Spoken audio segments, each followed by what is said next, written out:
The gunshot that shattered the crystal chandelier in the Grand Hotel's dining room was not meant for Natalie Turner, but it changed her life forever when Zachary Jensen threw himself across the table to shield her from the falling glass. It was September of 1881 in Concordia, Kansas, a town that had grown prosperous from the railroad and cattle drives, and Natalie had arrived 3 weeks prior from Boston to marry a man she had met only twice. Her father, a wealthy merchant who had fallen on hard times, had arranged the match with Silas Pemberton, a cattle baron who owned half the land surrounding Concordia. The engagement had seemed like a fairy tale at first. Silas was handsome enough, well-spoken, and he had courted her with expensive gifts and flowery letters that arrived in Boston with remarkable regularity.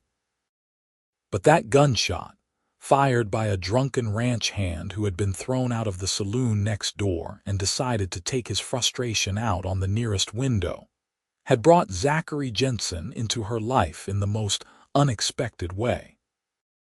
When she opened her eyes, she found herself on the floor beneath the table, her lavender dress covered in shattered crystal, and a cowboy she had never seen before was hovering over her with genuine concern etched across his sun-weathered face.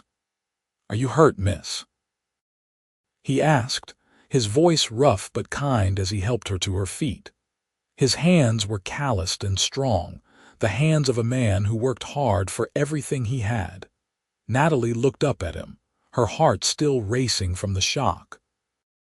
He was tall and lean, with dark hair that curled slightly at his collar and eyes the color of warm honey.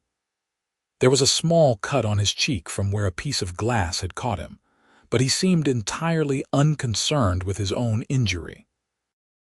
"I think I am well," she managed to say, her Boston accent sounding foreign even to her own ears in this western town. "Thank you for your quick thinking." "Just instinct, madam," Zachary said, releasing her arm once he was certain she could stand on her own. "Name is Zachary Jensen. I work at the Double J Ranch about 10 miles south of here." Before Natalie could introduce herself properly, Silas Pemberton came rushing over, his face red with what appeared to be more annoyance than concern. "Natalie, are you damaged?" he asked, looking her over as though she were a piece of merchandise that might have been scratched in transport. The word choice struck her as odd, but she attributed it to her own rattled nerves. "I am fine, Silas. This gentleman was kind enough to protect me from the worst of it." Silas barely glanced at Zachary. "Well, that is what any man would do," he said dismissively. "Come, we should get you back to your hotel room. You look a fright, and we have that dinner with the banker tomorrow evening. I need you looking presentable." Natalie felt her cheeks flush with embarrassment at his words, but she allowed him to take her arm and guide her toward the stairs. As she glanced back, she caught Zachary's eyes, and something in his expression told her that he had heard Silas's words and found them as distasteful as she suddenly did. Over the following days, Natalie found her thoughts drifting to the cowboy who had thrown himself in harm's way without a second thought. She tried to focus on her upcoming wedding, scheduled for the end of October, but something felt increasingly wrong about the entire arrangement. Silas rarely asked about her interests or her thoughts. Their conversations centered entirely on his business dealings, his property, and the social connections her family's name would bring him, despite her father's recent financial troubles. It was during a dress fitting at the seamstress shop that Natalie next encountered Zachary Jensen. She had stepped outside for some air, overwhelmed by the fussing and pinning, when she saw him tying his horse to the post outside the general store across the street. Their eyes met, and he tipped his hat to her with a smile that made something flutter in her chest. "Miss Turner," he called out, crossing the dusty street toward her. "It is good to see you looking well. No lasting effects from the other evening, I hope." "None at all, Mr. Jensen, thanks to you," Natalie replied, surprised at how pleased she was to see him. "Are you in town for supplies?" "That and to deliver some horses to the livery," Zachary explained. "We breed and train them at the Double J. It is not the biggest operation, but it is honest work and I am proud of it." There was no boasting in his tone, just simple truth, and Natalie found it refreshing after weeks of listening to Silas enumerate his possessions and properties. They stood there talking for nearly 20 minutes, and Natalie learned that Zachary had come west from Missouri 5 years ago after his parents died of fever. He had worked as a ranch hand, saved every penny, and finally bought a small piece of land with his partner, an older cowboy named Jack Morrison, who had taught him everything about horses. The Double J stood for both their first names, a partnership built on mutual respect and hard work. "It must be satisfying," Natalie said wistfully, "to build something with your own hands, to know that everything you have is yours because you earned it." Zachary studied her face with those warm, honey eyes. "It is, though some might say it is not much to show for 5 years of work. Just a small ranch house, a barn, and about 50 acres, nothing like the Pemberton spread."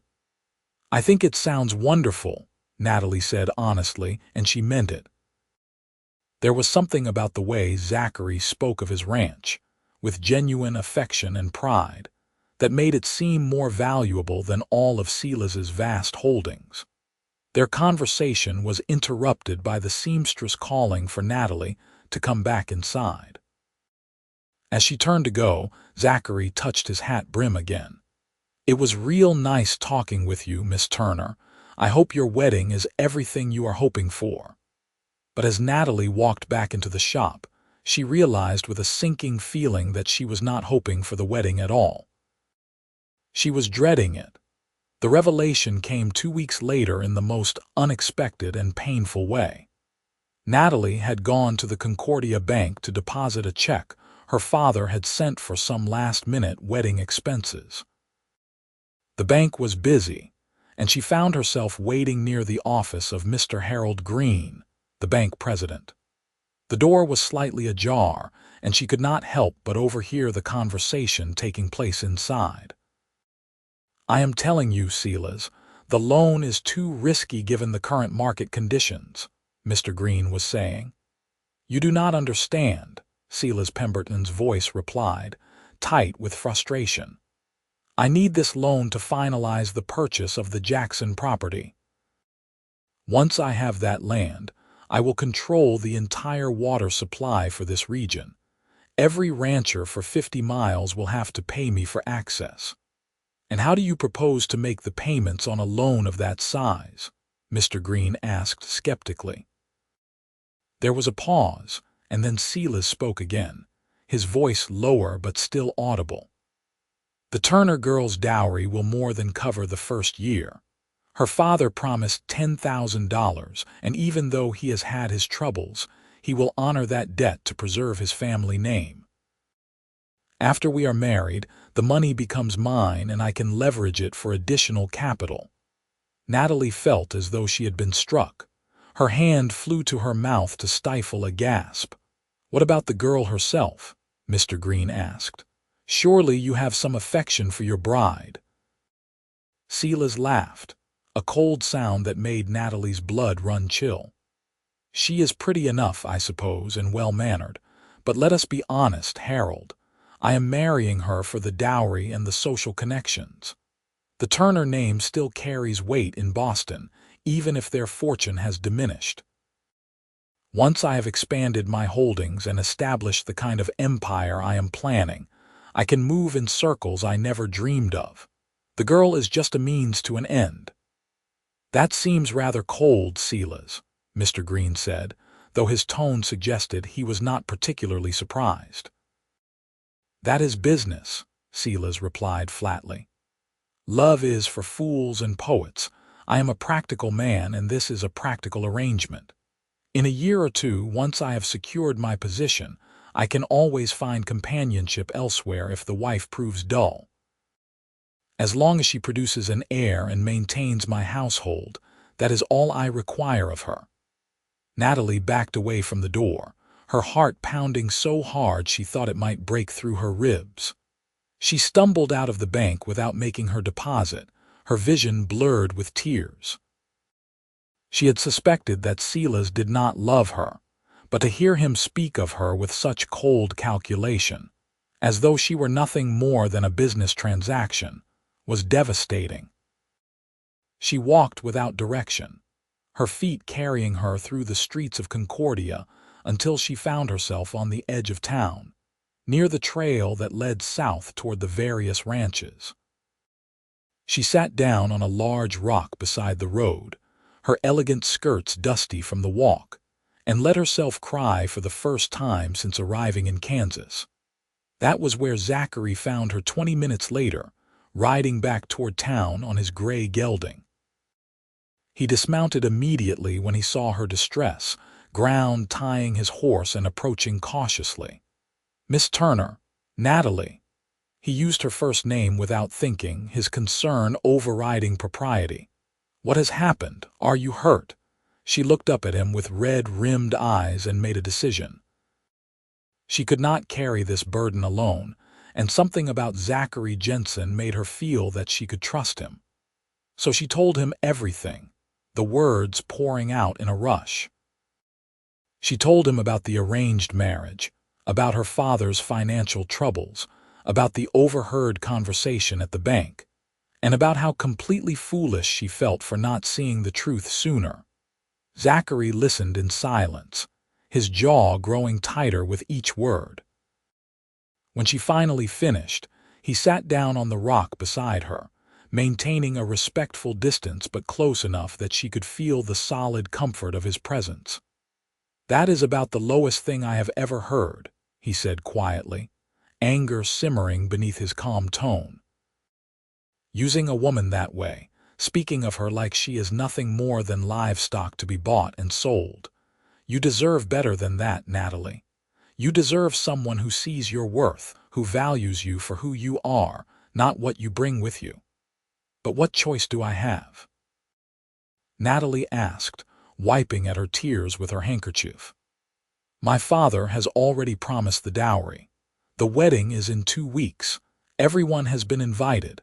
If I back out now, the scandal will destroy what little is left of my family's reputation. My father has 3 younger daughters still to marry off. How will they find husbands if I bring shame on our name?" Zachary was quiet for a long moment, staring out at the Kansas prairie that stretched endlessly before them. When he finally spoke, his voice was steady and sure. "You could marry someone else." Natalie almost laughed at the absurdity of it. "I have been in Concordia for less than a month. I hardly know anyone here besides Silas and the people he has introduced me to, all of whom are his business associates." "You know me," Zachary said simply, turning to look at her with those warm honey eyes. "I know we have only spoken a few times, but I have not been able to stop thinking about you since that night at the hotel. The way you looked at me when I helped you up, like I had done something heroic instead of just decent. The way you talked about my little ranch like it was something special. The way your whole face lights up when you smile, which I notice you have not done once when you are with Pemberton." Natalie's heart was racing again, but this time not from fear or shock. "Mr. Jensen, what are you saying?" "I am saying that I would marry you if you would have me," Zachary said, and she could see that it took courage for him to speak those words. "I do not have much. My ranch is small, and there are months where money is tight. I cannot offer you fancy dresses or a big house with servants, but I can promise you that I would never treat you like a business transaction. I would cherish you, respect you, and do everything in my power to make you happy. And I would want you even if you came with nothing at all. No dowry, no family name, no connections. Just you exactly as you are would be more than enough for me." Tears were streaming down Natalie's face again, but these were different tears. "You barely know me," she whispered. "I know enough," Zachary replied. I know you are kind, because I saw how you thanked me when you did not have to, when Pemberton was rushing you away. I know you are strong, because you came all the way out here to marry a stranger for your family's sake. I know you have dreams, because I heard the longing in your voice when you talked about building something with your own hands. And I know that something in my heart recognized something in yours from the moment our eyes met. Maybe that is foolish, maybe it is too fast, but out here we learn to trust our instincts. And my instincts are telling me that you and I could build something real together, something true. Natalie looked at this man who was offering her everything that mattered and asking for nothing in return. She thought about the future that awaited her with soulless, a life of cold calculation and loveless duty. And then she thought about the possibility of a different future, one built on honesty and genuine affection, even if it meant starting with far less in terms of material wealth. My father would be furious, she said slowly. The dowry he promised to soulless was the last of his savings. If I do not marry soulless, he will demand it anyway and my father will be ruined. How much is it? Zachary asked. $10,000. Zachary let out a low whistle. That is a fortune. I do not have anything close to that kind of money. I know, Natalie said quietly, which is why I cannot simply run away from this. I will not destroy my family, no matter how much I might want to escape this marriage. They sat in silence for a while, the sun beginning its descent toward the horizon, painting the sky in shades of orange and gold. Finally, Zachary stood up and offered her his hand. Let me take you back to town, but promise me you will not do anything hasty. Give me a few days to think on this. There has to be a solution, and I intend to find it. Natalie let him help her to her feet, and he insisted on walking alongside his horse so that she could ride back to town. As they made their slow way along the dusty road, they talked about everything and nothing. He told her about growing up in Missouri, about his childhood dreams of seeing the West, about the first time he had successfully trained a wild horse and how it had felt like magic. She told him about Boston, about her love of reading, about how she had always felt confined by the expectations placed on young women of her social class, expected to be ornamental rather than useful. By the time they reached the edge of Concordia, Natalie knew with absolute certainty that she was falling in love with Zachary Jensen. It was a different feeling than anything she had experienced before, not the nervous excitement of infatuation, but something deeper and more solid. It felt like coming home to a place she had never been.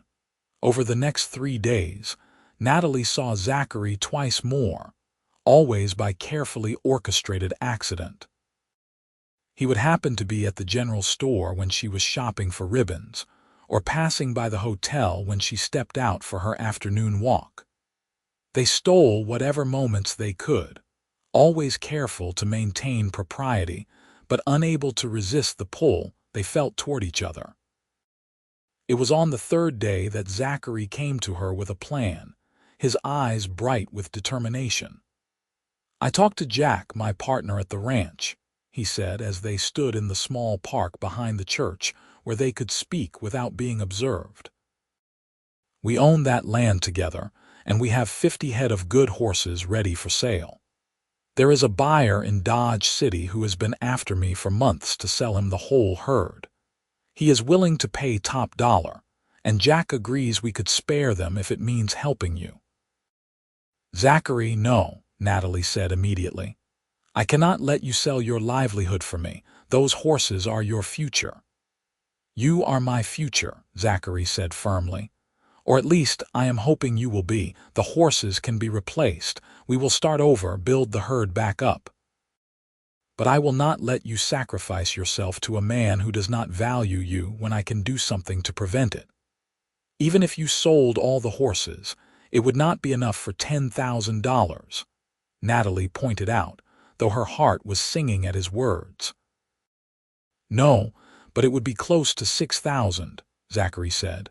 And I have been thinking, what if we approached your father directly? What if I offered him what I have and proposed that I marry you instead? It would not be the full amount, but it would be something, and it would preserve the family honor. You would still be married, still fulfilling your duty to help your family, just to a different man. Natalie considered this. My father is a proud man, and he believes he made a good match for me with Sela's. But he is also a practical businessman. If I explained the situation, if I told him what I overheard and made it clear that I cannot marry a man who views me as nothing more than a financial asset, he might listen. Then let me send him a telegram, Zachary urged. Let me make my case. The worst he can do is say no, and we will be no worse off than we are now. But Natalie shook her head. This is something I need to do in person.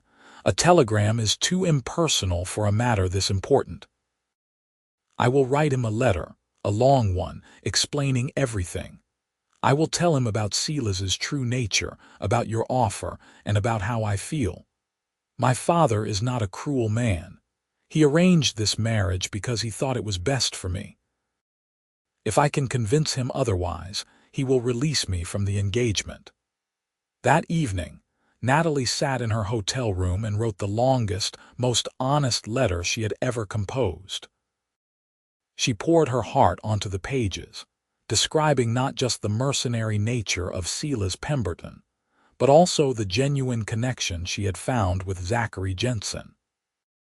She explained that she understood the financial difficulties her decision would cause, but that she believed a marriage built on truth and respect would honor the family far more than one built on deception and greed. She sealed the letter with wax and sent it by express post the next morning, knowing it would take at least a week to reach Boston, and another week for a reply to return. In the meantime, she had to continue the charade of being Silas's eager bride-to-be. It was torture, sitting through dinners where he discussed their future as though she were not even there, making decisions about their household and her role in it without once asking her opinion. She smiled when expected to smile, nodded when expected to nod, and counted the hours until she could steal away to meet Zachary. They met as often as they dared, always in secret, always careful.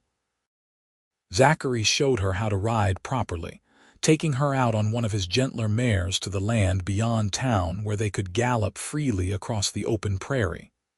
She had ridden before in Boston, but always side saddle in neat circles around a park. This was different. This was freedom, and she understood for the first time why people fell in love with the West. This is what life could be like, Zachary told her as they sat on a hillside watching the sunset, their horses grazing nearby. Every day, we could wake up and know that everything we have is ours because we built it together. We would work hard, sure, but we would also have moments like this. Peaceful moments, beautiful moments. Natalie leaned her head against his shoulder, a boldness that would have shocked her Boston friends. Tell me about the house on your ranch. What is it like? It is small, Zachary admitted. Just 3 rooms, really. A main room that serves as kitchen and sitting area, a bedroom, and a small office where we keep the ranch records. Jack built a separate cabin for himself on the other side of the property when we first started out, so we would not be on top of each other. But the house is solid, good strong timber. And it has a porch that wraps around 2 sides where you can sit in the evening and watch the stars come out. On clear nights, there are more stars than you have ever seen in your life. So many that you feel like you could reach up and touch them. It sounds perfect, Natalie said softly. It is not fancy, Zachary warned. You would have to do your own cooking, your own cleaning. We might be able to afford some help eventually, but at first it would just be us. It would be hard work, nothing like the life you are accustomed to. Natalie lifted her head to look at him directly. I have never wanted the life I am accustomed to. I have always felt like I was playing a role, pretending to be the perfect daughter, the perfect lady. With you, I feel like I can finally be myself. That is worth more to me than all the servants and fancy dresses in the world." Zachary cupped her face gently with his calloused hand. "If your father says no, if he insists you marry Pemberton, I want you to know that I will not give up. I will find a way to earn that $10,000, even if it takes me years. And when I have it, I will come for you. I will buy you free of that marriage if I have to." "You cannot buy someone free of a marriage," Natalie said with a sad smile. "Then I will find another way," Zachary insisted. "I will not let you spend your life with a man who does not see how remarkable you are." The letter from her father arrived 9 days later, delivered by special courier. Natalie's hands shook as she opened it, scanning the neat script for the answer that would determine her entire future. Her father's response was measured and thoughtful, so characteristic of the man she remembered from her childhood before financial pressures had hardened him.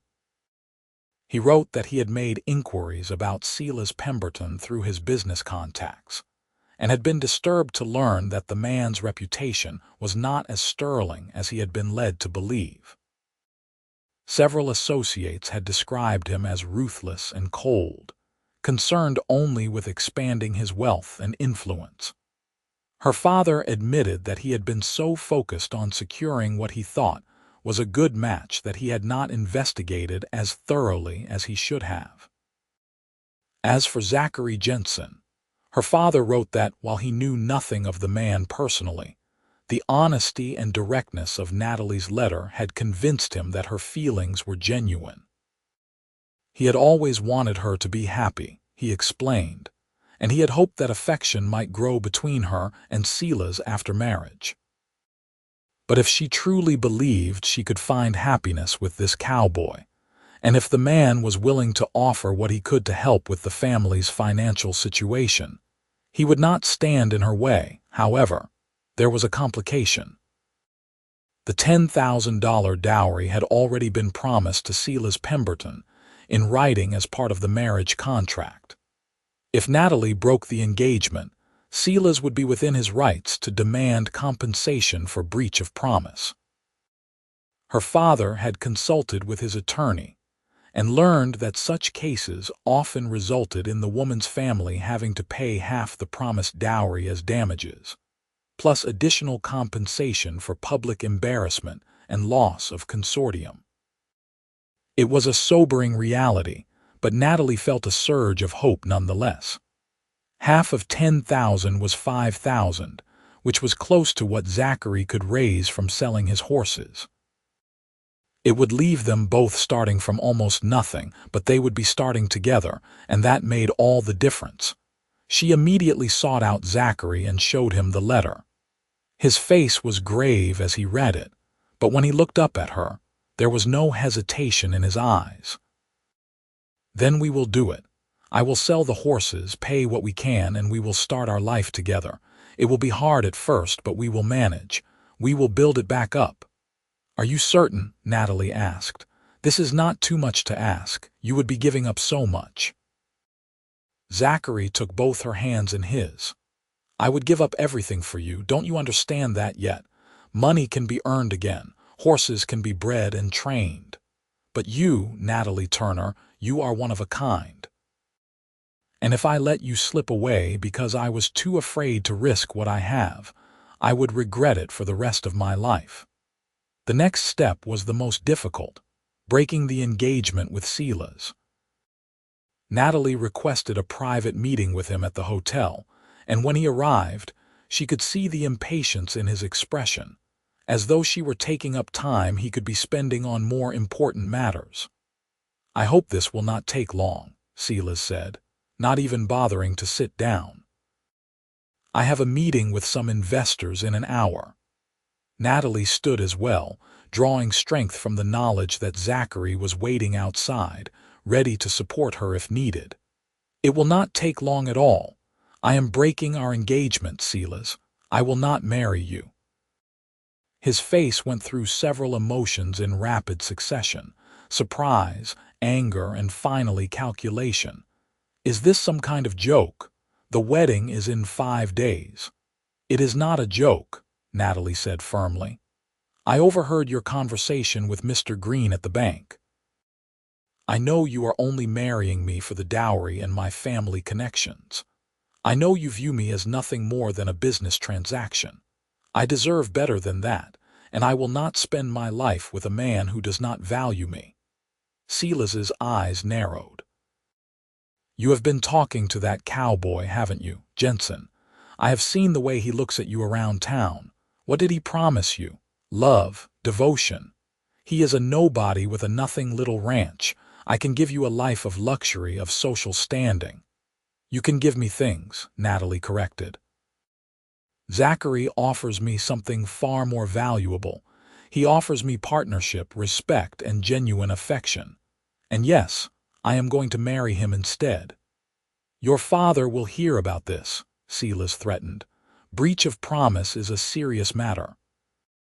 I will sue for damages, and when I am done, your family will be completely ruined. My father is already aware of my decision and supports it, Natalie said, though her heart was pounding. We are prepared to offer compensation as the law requires, but I will not marry you, Silas. No amount of threatening will change my mind. Silas stared at her for a long moment, and she could see him weighing his options. Finally, he laughed, a bitter sound. Very well. Throw your life away on some poor cowboy if that is what you want. But do not come crying to me in a year when you are living in poverty, breaking your back doing work you were never meant to do. And as for the compensation, my attorney will be in touch with your father. I assure you, I will extract every penny I am owed. He turned and strode out of the room without another word, slamming the door behind him. Natalie stood there shaking, but also feeling strangely free, as though a great weight had been lifted from her shoulders. Zachary was at her side in an instant, having heard the door slam from the hallway. Are you all right? I am better than all right, Natalie said, and she was surprised to find herself laughing. I am free, Zachary. I am finally free. The legal proceedings moved quickly. Silas's attorney did indeed demand the maximum compensation allowed under the law. $5,000 for breach of promise, plus an additional $2,000 for public humiliation and loss of consortium. It was more than Natalie's father had in liquid assets, and it was more than Zachary could raise from selling his herd. But Zachary had not built his ranch by giving up when things got difficult. He approached the buyer in Dodge City and negotiated hard, eventually getting $5,500 for his horses by including several pieces of equipment and agreeing to help deliver and settle the animals personally. Jack Morrison, bless his generous heart, contributed another $1,500 from his personal savings, saying that he had no family of his own and would be honored to help Zachary start one. Natalie's father sent what he could, and together they assembled $7,000, which Silas's attorney eventually accepted after much negotiation, along with a formal apology for breach of promise that Natalie signed through gritted teeth. 3 weeks after breaking her engagement, on a crisp October morning with the leaves turning gold and red across the Kansas prairie, Natalie Turner became Natalie Jensen in a simple ceremony at the Concordia Church. There were no fancy flowers, no elaborate reception, just a handful of friends and Jack Morrison standing up as Zachary's best man. The preacher's wife stood with Natalie, and when the vows were exchanged, there was not a dry eye in the small church. I promise to love you with everything I have, Zachary said, his voice thick with emotion as he slipped a simple gold band onto her finger. To respect you, to cherish you, and to build a life with you that is worth more than all the riches in the world. I promise to stand beside you through whatever comes, Natalie replied, her own voice steady despite her tears.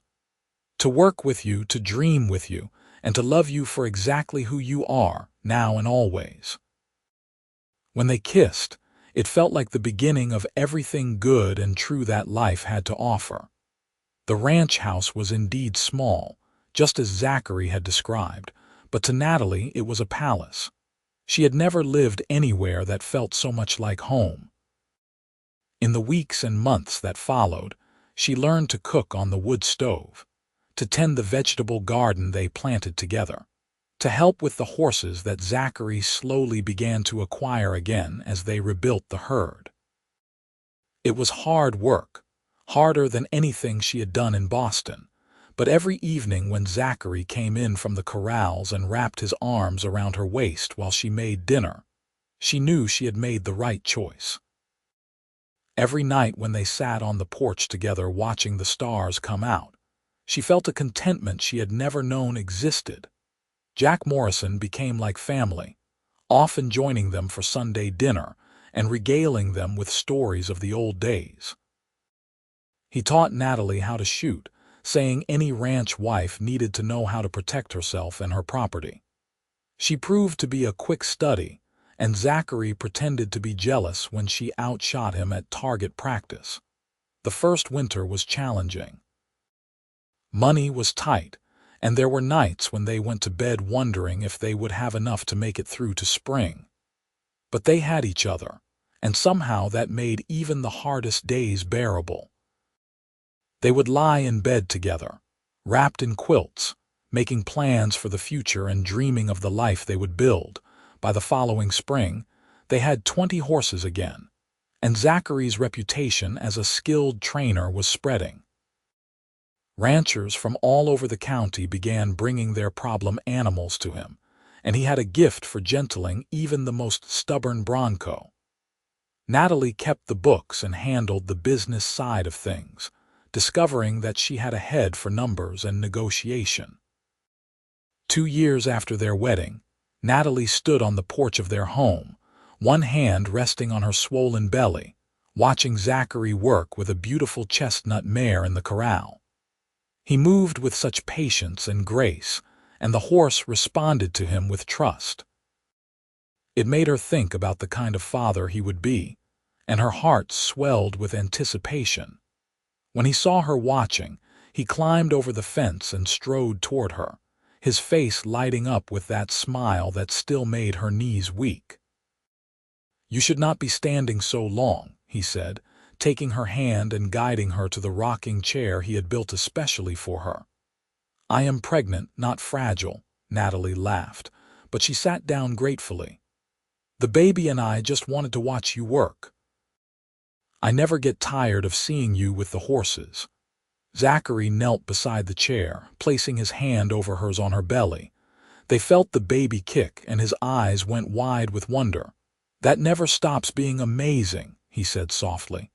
"Our child, Natalie, our family." "I have been thinking," Natalie said, "about names.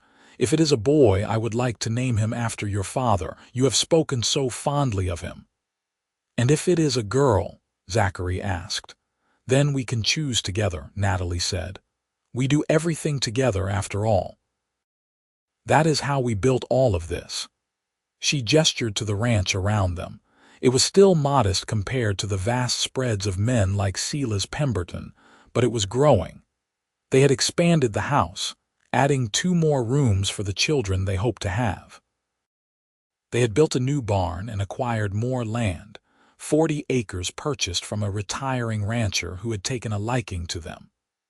The horse herd was up to 60 head now, with several mares in foal that would increase their numbers even more. More importantly, they had built a life filled with love and respect. They made decisions together, worked together, and at the end of each day they fell into bed exhausted but happy, wrapped in each other's arms. It was everything Natalie had never known she wanted, everything she had been searching for without realizing it. The baby, a boy they named Thomas after Zachary's father, arrived on a warm May evening with Jack Morrison nervously pacing outside, and Zachary holding Natalie's hand through every moment of labor. When the midwife finally placed the squalling infant in Natalie's arms, Zachary looked at his wife and son with such pure love that Natalie felt tears streaming down her face. "You did it," he whispered, kissing her forehead. "You are the strongest person I have ever known." "We did it," Natalie corrected, because that was how they approached everything in their lives. Together. Motherhood brought new challenges, but Natalie rose to meet them with the same determination she had brought to everything else in her new life. She learned to balance caring for Thomas with helping run the ranch, often strapping the baby to her back in a sling while she worked in the garden or kept the books. Zachary was a devoted father, taking the baby with him to the barn whenever possible, letting Thomas fall asleep to the sounds of horses moving in their stalls and his father's soft singing. 3 years later, they welcomed a daughter they named Margaret, with fiery red hair and her father's honey-colored eyes. She was followed 2 years after that by another boy, Samuel, who was quiet and serious from the moment he entered the world. Their family was growing, and so was their ranch. By their 10th wedding anniversary, the Double J Ranch had become one of the most respected horse operations in Kansas. They had over 100 horses now, including several championship bloodlines, and Zachary had trained animals for ranchers and farmers across 3 states. They had built a larger house with 6 bedrooms, a proper dining room and indoor plumbing, an incredible luxury that made Natalie laugh every time she turned on the tap. But despite their success and the comfort it brought, neither of them ever forgot where they had started. They never forgot those early days when they had nothing but each other and a dream. They told their children the story of how they met, how their father had thrown himself across a table to protect their mother from falling glass, how their mother had chosen love over luxury. "Your father told me he would want me even if I came with nothing," Natalie would tell them, sitting on the porch in the evenings with the children gathered around. "And he meant it. He gave up everything he had to give me the choice to follow my heart. That is what real love looks like. Not fancy words or expensive gifts, but sacrifice and commitment, and choosing each other every single day." "And your mother," Zachary would add, pulling Natalie close against his side, "was brave enough to walk away from everything she had ever known to take a chance on a poor cowboy with more dreams than dollars. She worked harder than anyone I have ever known to build this life with me." That is what partnership looks like. Their children grew up understanding that wealth was not measured in money or property, but in the strength of family bonds and the honesty of relationships. Thomas became a skilled horseman like his father, with a particular talent for training cutting horses. Margaret showed an aptitude for business that reminded everyone of her mother, eventually taking over much of the ranch's financial management. Samuel, true to his quiet nature, became fascinated with veterinary medicine and went away to school to study, returning to establish a practice that served all the ranchers in the county. Sometimes, very rarely, Natalie would hear news of Silas Pemberton.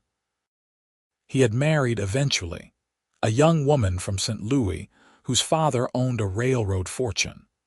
From what Natalie heard, it was exactly the kind of cold, strategic alliance that Silas had always wanted.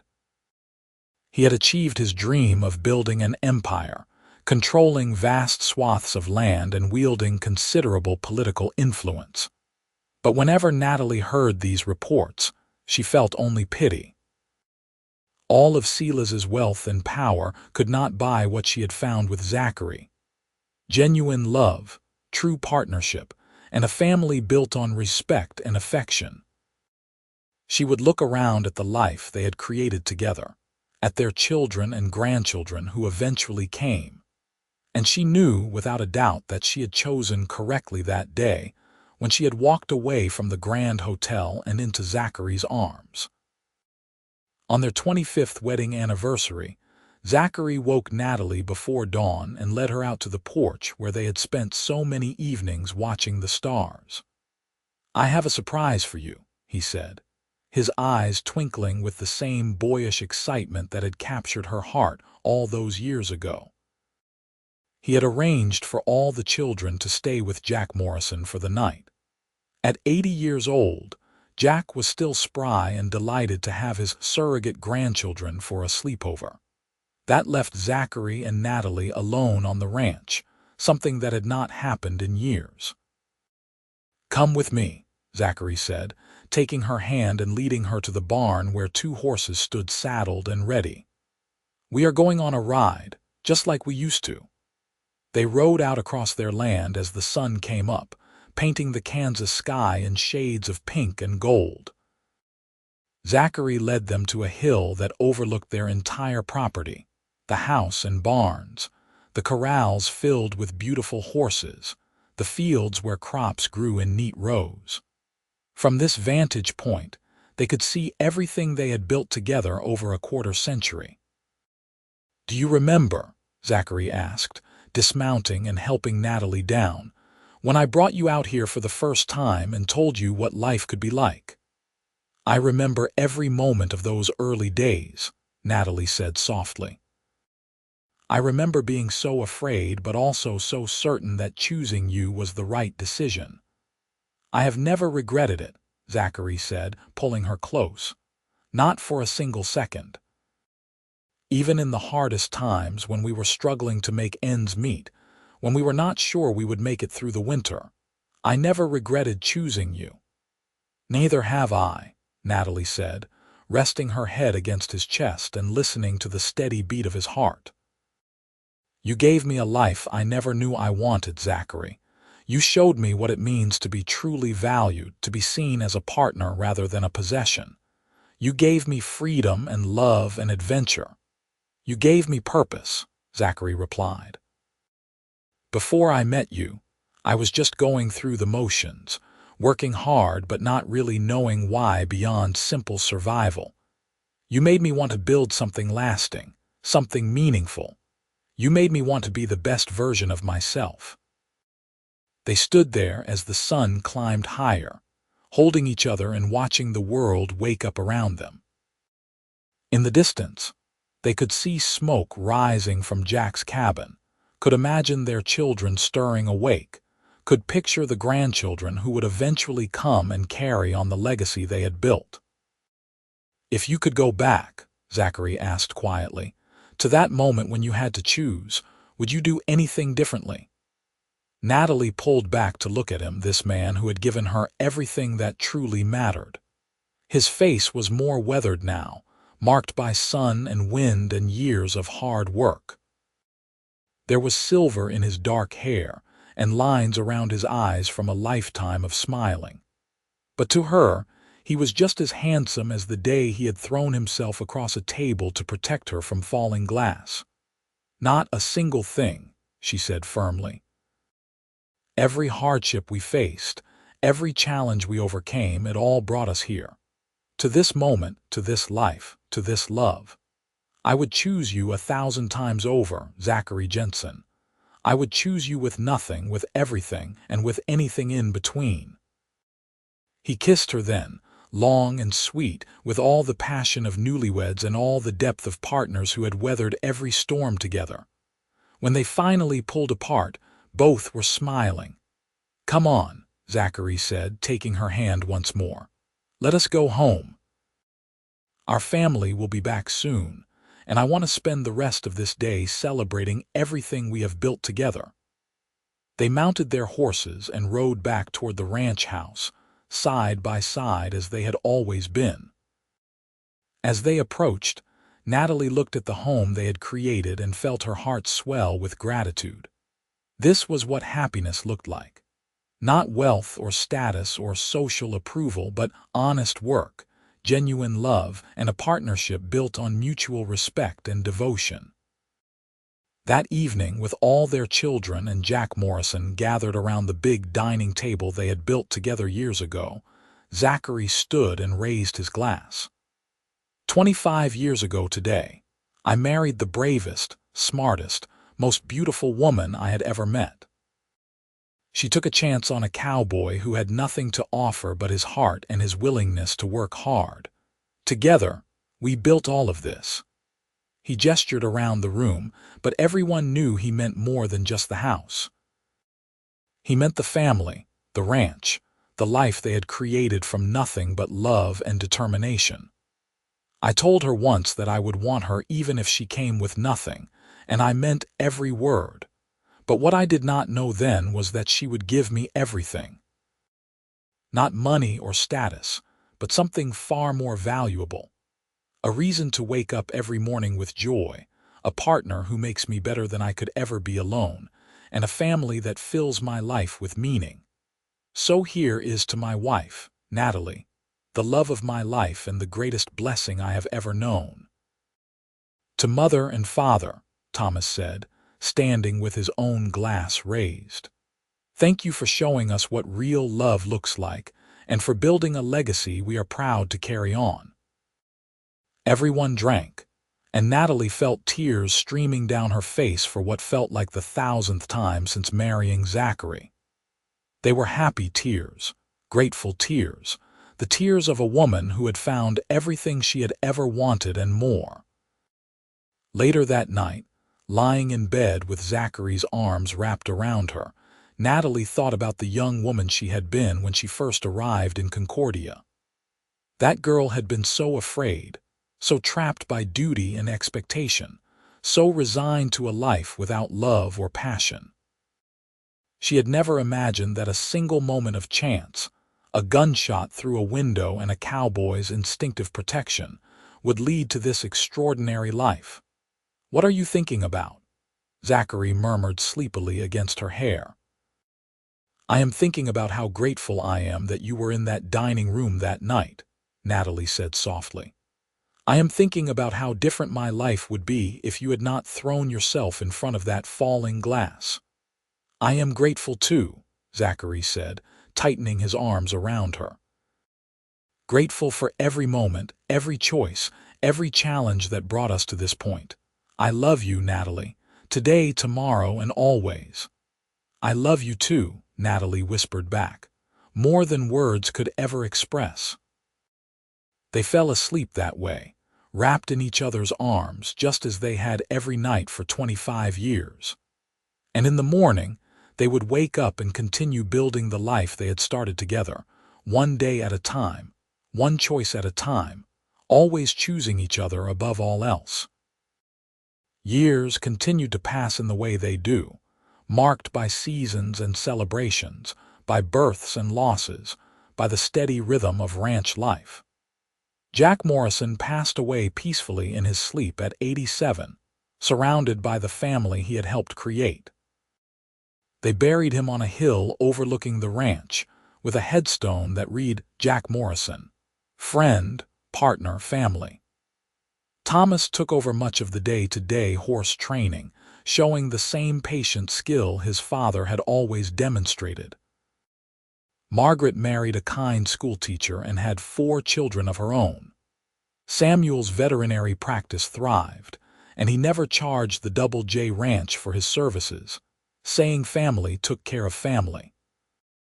Zachary and Natalie grew older together, their hair turning silver, their movements slower but their love never diminishing. They still sat on the porch every evening, still held hands as they watched the stars come out, still found reasons to laugh together every single day. On their 40th wedding anniversary, surrounded by children and grandchildren, and even a few great-grandchildren, Natalie looked at Zachary and marveled at how the years had only deepened their connection. They did not need words anymore to communicate. A single glance could convey volumes, a touch could say everything that needed to be said. "You remember?" Natalie asked him as they sat together on the porch that night after everyone else had gone to bed. "When you told me you would want me even if I came with nothing." "I remember," Zachary said, kissing her weathered hand. "And it is still true, you know. If I lost everything tomorrow, if we had to start over from scratch, I would still count myself the richest man alive as long as I had you beside me." "We did start with nothing," Natalie reminded him. "Or close to it. And look at what we built. Not just this ranch, not just our material success, but this family. This legacy of love and hard work and doing what is right even when it is difficult." "That is all because of you," Zachary said. "You were brave enough to choose love over security, to work beside me instead of expecting to be taken care of, to build a partnership instead of just accepting a traditional marriage. You changed my life, Natalie. You made it extraordinary."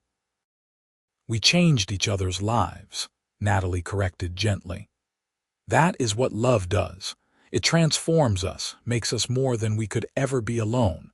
And I would not trade a single moment of our life together, not even the hard parts, because it all led us here." They sat in comfortable silence, watching the stars blaze across the Kansas sky, holding hands the way they had for 40 years. In the distance, they could hear horses moving in the corrals, the sounds of the ranch settling down for the night. This place they had built together, this life they had created from nothing but love and determination, would continue long after they were gone. Their children and grandchildren would carry it forward, would remember the story of how it all began with a cowboy who threw himself across a table to protect a woman he did not know, and a woman brave enough to choose love over security. It was, Natalie thought as she rested her head on Zachary's shoulder, the most perfect life she could have ever imagined. And it all started because one good man had looked at her and said the words that changed everything. "I would want you even if you came with nothing." Those words had been her salvation, her freedom, and the beginning of a love story that would last until their final days and echo through generations. They had built something real and true, something that money could never buy and hardship could never destroy. They had built a life based on the only things that truly mattered: love, respect, partnership, and the courage to choose each other every single day. And as the stars wheeled overhead and the prairie wind whispered through the grass, Zachary and Natalie Jensen sat together on their porch, grateful for every moment, every choice, and every blessing their love had brought. Their story had begun with nothing and had become everything. And that, they both knew, was the greatest treasure of all.